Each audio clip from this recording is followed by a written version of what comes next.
스웨코라고 하는 한 여성 일본인이 쓴 일기의 한 대목을 여러분께 그대로 옮겨보겠습니다. 저녁 때 목욕탕에 갔더니 새 모녀가 탕에 왔는데 그 새 모녀가 거지였다는 겁니다. 아주 모두 살깔이 검고 까칠까칠하고 어깨까지 늘어버린 그 머리결이 엉망이었습니다. 들어오는 사람마다 그저 눈살을 찌푸렸고 또 큰 소리로 웃는 사람도 있었습니다. 마침 내가 갔을 때 맨 탕에서 나와 옷을 입고 있었습니다. 세 모녀 모두가 그저 너덜너덜해진 깊지도 않고 빨지도 않아서 냄새가 나는 그런 옷을 입고 있었습니다. 어떤 아주머니는 탕에서 나오면서 이렇게 구질구질하게 이렇게 입고 있냐고 빨리 밖으로 나가라고 이렇게 밀면서 닥달을 했습니다. 어린 동생이 뭐라고 이야기하려고 했지만 이제 언니는 입을 막고 엄마에게 엄마 빨리 입어 말했습니다. 어머니는 그래 하고 대답하고는 이제 서둘러 옷을 입었습니다. 모양새나 옷차림이 더러울 뿐인데 사람들은 그들의 영혼을 보지 않습니다. 모양새와 옷차림만 볼 뿐 그 영혼은 사람들은 보지 못하는 것 같습니다. 오늘 시편에 다윗이 스스로 그리는 자신의 모습은 깨끗한 모습이 아닙니다. 흔들리는 담과 또 무너지는 울타리 같다고, 그것이 다윗이 지금 스스로 생각하는 자신의 모습입니다. 넘어지는 담 같다는 거예요. 흔들리는 울타리 같다는 겁니다. 오직 깨끗한 것이 하나 있다면 그의 영혼뿐이라는 얘기입니다. 그래서 3절에 나는 흔들리는 울타리 같다고, 넘어지는 담 같다고 그렇게 고백하고 있습니다. 여러분, 중요한 것은 내 영혼의 무게입니다. 나의 영혼아, 잠잠히 하나님을 바라라. 영혼의 무게만큼 중요한 것이 없습니다. 그래서 다윗은 오늘 9절에 고백하기를 사람은 입김이며 인생은 속임수이니 하나님의 저울에 달면 그들은 다 입김보다 가볍다고 그렇게 외치고 있습니다. 하나님의 저울에 달아보면 옷차림과 모양새만이 가벼운 것이 아니라 인생 전체가, 속임수와 같은 인생과 또 입김과 같은 사람이 하나님의 무게에 달릴 때 그것은 너무 가볍다고 얘기합니다. 그래서 그는 이어서 10절에 말씀하시기를 포악을 의지하지 말며 탈취한 것으로 허망하여지지 말고 재물이 늘어도 거기에 마음을 두지 말지어다. 그렇게 말합니다. 하나님의 저울에 달면 아무것도 아니기에 입김보다 가벼운 그것이 무엇이 됐건, 명예건 재물이건 권세건 아무것도 아닌 그 무게를 다는 것이 아니라 영혼의 무게를 다르라. 그렇게 얘기하고 있습니다. 나의 영혼아, 잠잠히 하나님만 바라며 나의 구원이 그로부터 오는도다. 나의 소망이 저를 쫓아 나오는도다. 지금은 두 분이 다 고인이 되셨습니다마는 한창 이제 아동 문학가로 이제 자리 잡아가던 이호덕이 생면부지의 권정생을 찾아가게 됐습니다. 그것은 권정생이 쓴 한 편의 동화를 읽고 나서 이호덕 선생이 권정생을 찾아가게 됩니다. 그것은 조그마한 기독교 잡지에 실려 있었던 강아지 똥이라는, 지금은 아주 유명한 동화가 되었습니다만 그 작품을 읽었습니다. 그저 교회당 처마 밑에 있던 강아지 똥 한 줌이, 아무도 쓸데없어 보이는 강아지 똥이 오랜 기다림 가운데 빛 속에서 허물어지면서 이제 다시 민들레 꽃으로 피어난다는 그 이야기를 듣고 보고 이호덕 선생은 너무 큰 감동을 받았습니다. 길을 재촉했습니다. 그때 권정생은 회복하기 어려운 결핵 환자로서 시골 교회에 종을 치는 교회 종직이었습니다. 교회 종직인 권정생과 산골 초등학교 교사였던 이호덕의 만남은 이렇게 시작되었습니다. 같은 소띠 36살 권정생 그리고 12살 많은 48살의 이호덕은 그렇게 처음 만나고 그들이 다 세상 떠날 때까지 30년 이상 마치 영혼과 영혼이 만나는 마음과 마음이 만나는 그런 만남을 주고받았습니다. 이호덕이 세상을 떠났을 때 일체의 조문을 받지 말 거라고 그렇게 유언했습니다. 그리고 딱 한 가지를 부탁했는데 그것은 권정생에게 부탁해서 조그마한 시비 하나를 세워달라 그렇게 부탁했습니다.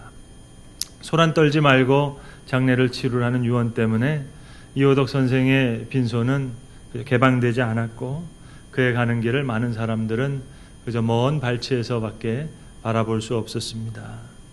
권정생 역시 상갓집에는 오지 않았습니다. 자기 나름대로의 방식으로 이호덕을 떠나보냈습니다. 진정한 만남은 마음과 마음이 만나는 것이기에, 영혼과 영혼이 만나는 것이기에 그들의 만남도 그들의 헤어짐도 그와 같았습니다. 이 두 분이 30년 동안 주고받은 편지가 남아있는데 그 편지 가운데 한 번은 권정생 선생이 이런 편지를 썼습니다. 선생님, 하늘을 쳐다볼 수 있는 그 하나님 앞에 내 신앙의 떳떳함만 있다면 병신이어도 좋겠습니다. 양복을 입지 못해도, 장가를 가지 못해도, 또 친구가 없어도, 하루 세끼 보리밥을 먹어도 저는 종달새처럼 노래하겠습니다. 과장이 아니었습니다. 정말 권정생 선생은 평생 혼자서 검정 고무신을 신고 결혼도 하지 않은 채 그렇게 가난하게 살았습니다. 이호덕이 쓴 답장 중에 이런 답장이 있습니다.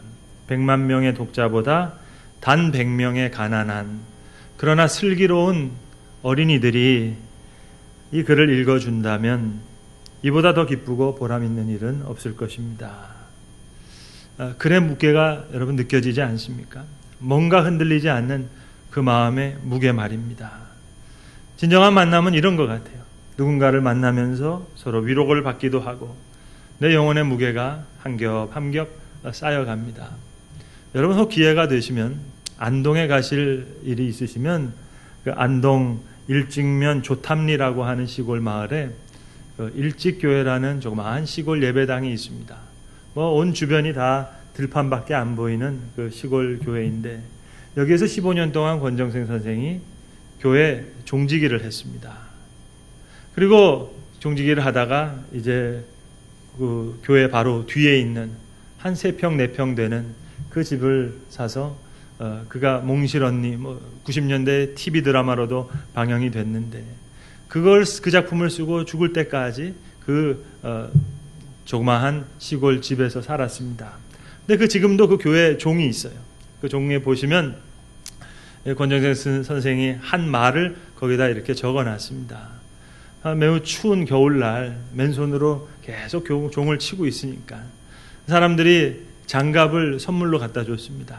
근데 이 장갑을 한사코 거절하면서 한 얘기입니다. 새벽 종소리는 가난하고 소외받는 아픈 이들이 듣는데 내가 어떻게 따뜻한 손으로 이 종을 칠 수 있겠습니까? 영혼의 무게가 느껴지는 그런 얘기입니다. 오늘 시편에 다윗은 영혼으로 하나님을 만나고 있습니다. 그 만남의 무게가 오늘 여기 있습니다.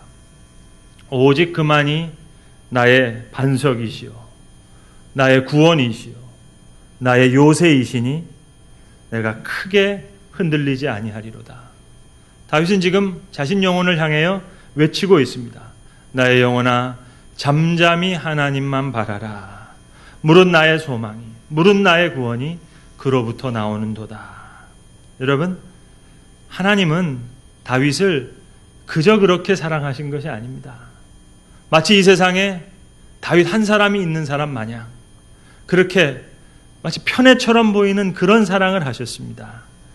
여러분, 성경에 수많은 인물이 나오지만 하나님께서 다윗만큼 사랑한 사람이 없어요. 예수님 다음으로 이름이 많이 나오는 사람입니다. 사무엘 상하가 다 다윗의 얘기죠. 열왕기상도 다 다윗의 얘기죠. 오늘 이 시편에 나오는 대다수의 시편이 다 다윗의 시편입니다.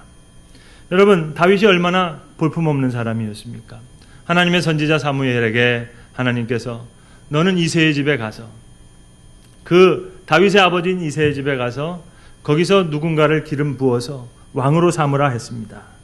근데 아니 사무엘 선지자가 이새의 집에 왔는데 아버지인 이새는 지금 이 다윗은 아예 아버지 생각 밖에 있는 사람입니다. 그래서 그저 양풀이나 먹이라고 밖에 놨습니다. 적어도 보여줘야 되는 거 아니겠어요? 그러나 다른 형제들은 다 보여주는데 이 다윗은 사무엘에게 보이지 않을 만큼 그런 사람이었습니다. 그러니까 이건 하나님께서 전적으로 다윗을 택하신 거죠. 사무엘상 16장 1절에 보시면 하나님께서 사무엘에게 가라사대 가라 내가 너를 베들레헴 사람 이새에게로 보내리니 이는 내가 그 아들 중에서 한 왕을 보았느니라. 하나님께서 먼저 다윗을 택해 주신 거예요. 그러니까 다윗은 출발부터 이 은혜를 아는 사람입니다. 자기가 뭐 한 게 없어요. 드러낼 수 있는 의가 아무것도 없습니다. 아버지 생각밖에도 있었고 자신도 아무것도 생각할 수 없는 그런 상황에서 하나님께서 일방적으로 택해 주셨어요. 그래서 다윗에게는 하나님이 모든 거였습니다. 오직 그만이 나의 반석이시오. 오직 그만이 나의 구원이시오. 나의 요새입니다. 나의 산성입니다. 내가 피할 피난처입니다. 나의 방패십니다. 나의 구원의 뿌리십니다. 나의 높은 망대십니다. 여호와가 나의 목자시고 여호와가 나의 왕이십니다. 다윗에게는 하나님이 모든 것이었어요. 여러분 이런 다윗을 하나님께서 어찌 사랑하지 않으실 수 있겠습니까? 그래서 사도행전 13장 22절에 보시면 성경은 기록하기를 내가 이새의 아들 다윗을 만나니 내 마음에 합한 자라 내 마음에 맞는 자라 얘기하시고 이어서 하시는 말씀이 이렇습니다. 내 뜻을 다 이루리라. 다윗을 향하여서는 내 뜻을 다 이루시라. 마치 편애와 같은 사랑을 해주셨어요. 여러분 다윗이 골리앗을 이긴 거 놀라운 일입니까? 아니요. 전혀 놀라운 일이 아니에요. 다윗이 골리앗을 이긴 게 뭐가 놀라운 일이겠어요? 그게 아니라 다윗이 골리앗에게 싸우겠다고 덤비니까 하나님이 놀라신 거예요. 다윗이 얘기하잖아요. 주의 종이 아버지의 양을 지킬 때 사자나 곰이 와서 양떼를 지금 새끼를 물어가면 내가 따라서 그것을 치고 그 입에서 새끼를 건져내고 일어나 나를 해하고자 하면 내가 그 수염을 잡고 그것을 쳐 죽였습니다. 그리고 달려가니까 하나님이 놀라신 거예요. 여호와께서 나를 사자의 발톱과 곰의 발톱에서 건져내셨은즉 나를 이 블레셋 사람의 손에서도 건져내시리이다. 다윗이 골리앗에게 여러분 달려나가는 것 그게 기적입니다. 쓰러뜨린 게 기적인 것이 아니라 지금 어린 다윗이 솔로몬에게 싸우겠다고 덤빈 것이 기적이에요. 그러니까 여러분 하나님이 놀라지 않으셨겠어요? 골리앗은 하나도 놀라지 않았어요. 네가 나를 개로 여기고 막대기를 가지고 나한테 나왔냐? 오늘 내가 너의 살을 공중의 모든 새와 들짐승에게 다 내어주겠다. 아버지가 곡식 볶은 곡식 한 해바 주고 또 떡 15덩이 줘가지고 형들 잘 있는지 안부 묻고 오라고 했습니다. 게다가 치즈 10덩이를 주면서 천부장에게 주면서 아버지 안부 전해라고 보낸 사람이에요. 그렇게 왔던 다윗이 달려나가는 거예요. 너는 칼과 창과 단창으로 내게 나오거냐? 나는 만군의 여호와의 이름 곧 네가 모욕하는 이스라엘 군대의 이름으로 하나님의 이름으로 내게 나아가노라. 오늘 여호와께서 너를 내 손에 넘기시리니 내가 너를 쳐서 내 목을 베고 블레셋 군대의 시체를 오늘 공중의 새와 온 들짐승에게 주어 온 땅으로 이스라엘에 하나님이 계신 줄을 알게 하겠고 또 여호와의 구원하심이 칼과 창에 있지 아니함을 이 모든 무리로 알게 하리라. 물매를 들고 돌멩이 몇 개를 들고 달려나가는 그 다윗의 모습에 하나님이 놀라신 거예요. 여러분 전 예전에 청년부 사역을 할 때 그런 설교를 많이 했어요. 오직 여호와를 앙망하는 자는 독수리가 날개치며 올라가 같은 것이고 이제 다른 박질하여도 곤비치 않을 것이고 걸어가도 피곤치 아니하리로다. 그 말씀을 가지고 청년 젊음이 있으니까 여러분 두 주먹 불끈 쥐고 이제 날개쳐서 올라가는 저 비상하는 삶을 살라고 그렇게 설교했었는데 한 번은 동물의 왕국을 보다가요 제가 크게 회개를 했어요. 독수리의 나는 법을 이렇게 설명하면서 화면을 보여주는데요. 독수리는 날개를 치는 법이 없다는 겁니다. 독수리는 그저 2m가 넘는 이 날개를 펼 뿐이라는 거예요. 마치 바람에 연이 날리듯이 저 위에 산꼭대기에 올라가 있다가 태양열이 지열이 해가지고 이제 상승 기류가 올라오게 되면 날개를 쭉 피면서 바람을 타고 날아오르는 거라는 거예요.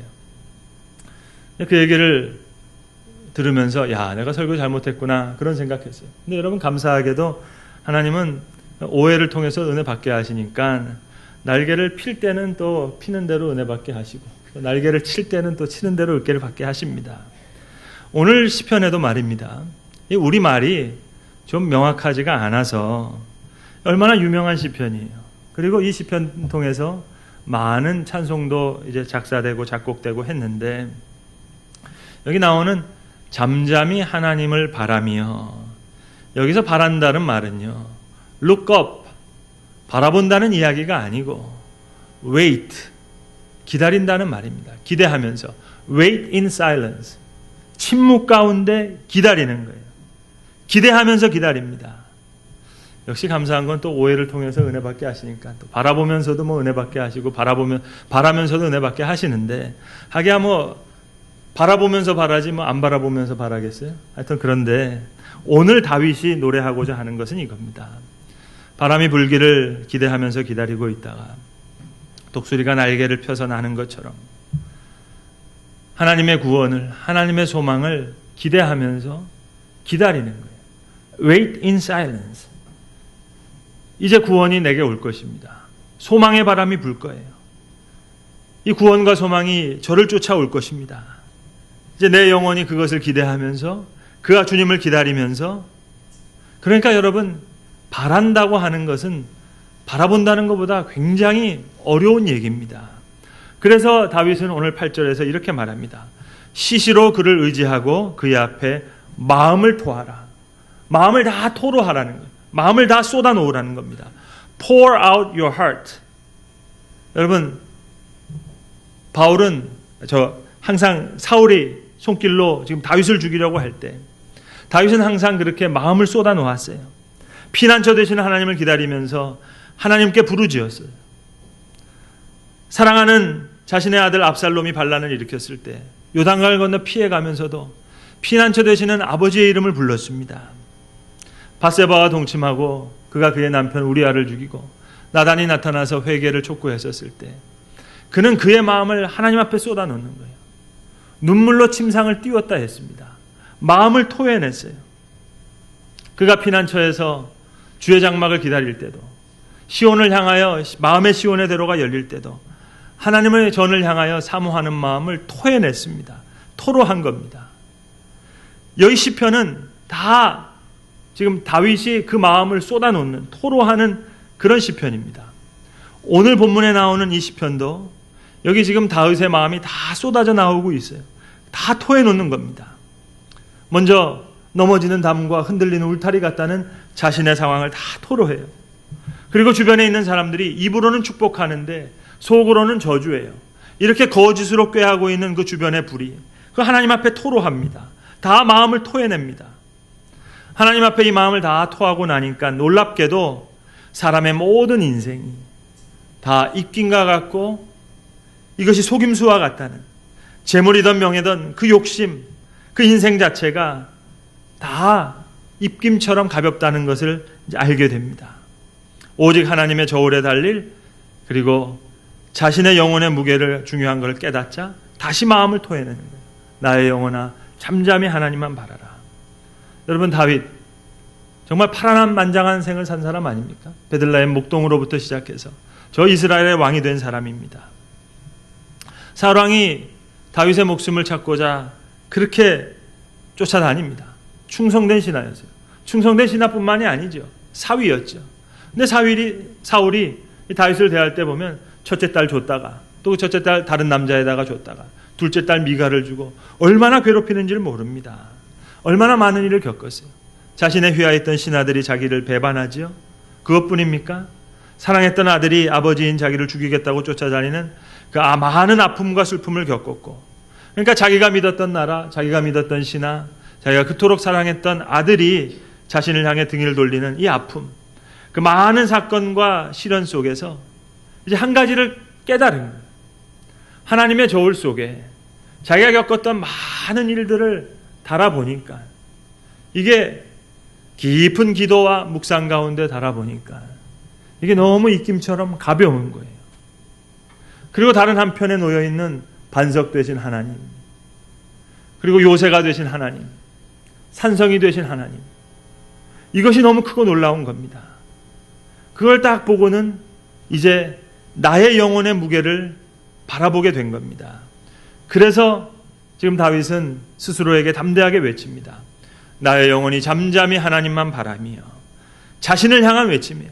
모든 것이 다 무너지고 다 흔들리고 다 병들어도 나의 영혼아 너만은 건실하게 진실하게 서 있어다오. 그렇게 부탁하는 겁니다. 나의 영혼아, 자기가 자기 영혼에 대해서 훈계하는 겁니다.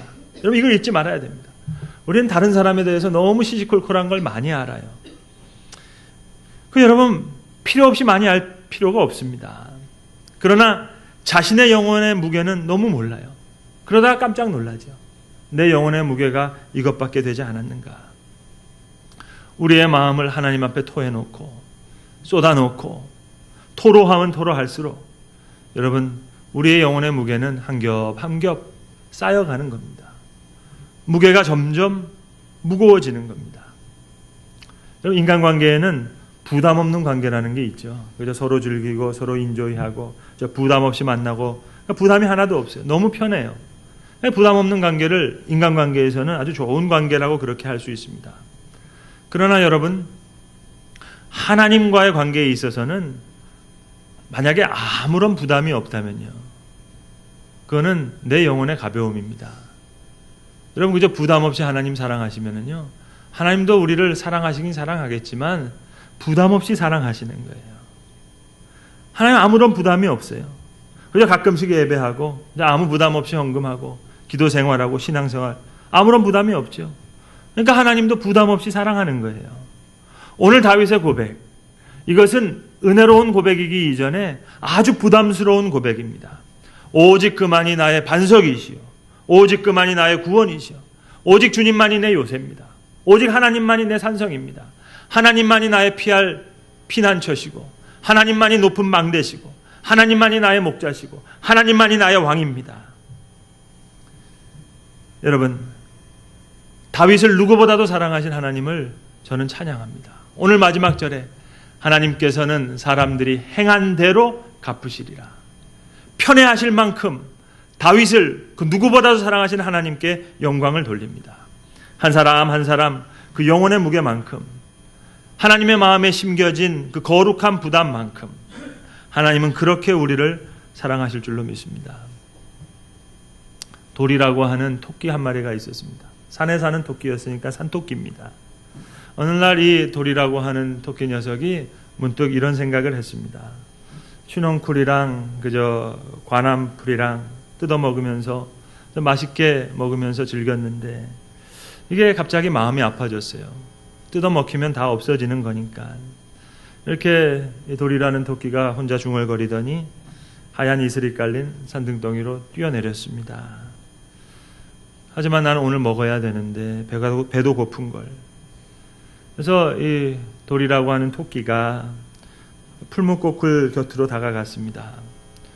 풀무꽃 풀아, 널 먹어도 되겠니? 이 풀이 바들바들 떨면서 이제 되물었습니다.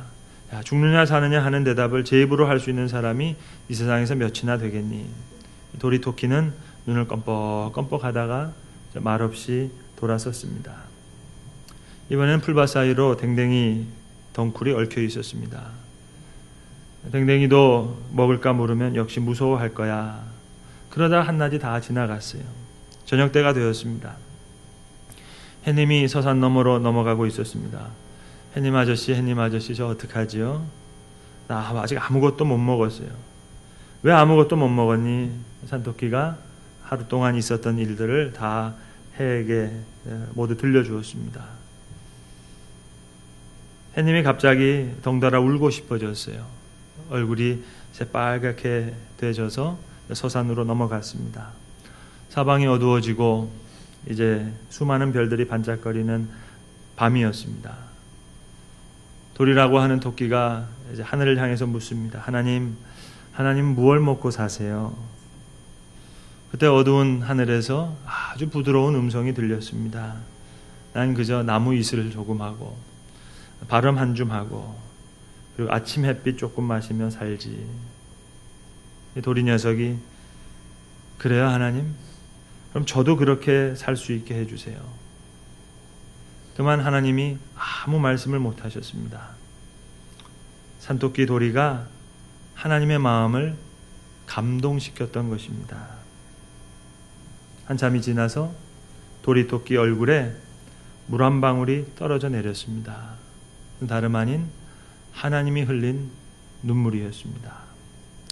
사랑하는 성도 여러분, 오늘도 하나님의 눈물은 하나님의 저울에 달린 우리 영혼의 무게가 가득 찰 때, 그때 비로소 우리 앞에 보여질 것입니다. 너는 잠잠히 하나님만 바라라. 무릇 나의 구원과 소망은 그를 쫓아 나오는도다. 기도하겠습니다. 아버지 하나님, 무릇 사람은 입김이며 인생은 속임수이니 저울에 달면 그들은 입김보다 가벼우리로다 하신 이 인생의 수업을 우리가 하루속히 빨리 배우게 하여 주시옵소서. 하나님만 의지하며 주님 앞에 내 마음 다 쏟아내고 주로 우리의 피난처를 삼게 하시고 나의 반석이시요 나의 구원이시요 나의 요새요 산성되시고 피난처이신 하나님만을 바라는 그 거룩한 영혼의 무게를 머리 숙인 사랑하는 주의 사람들에게 허락해 주시옵소서. 우리 주 예수 그리스도의 이름으로 기도합니다. 아멘.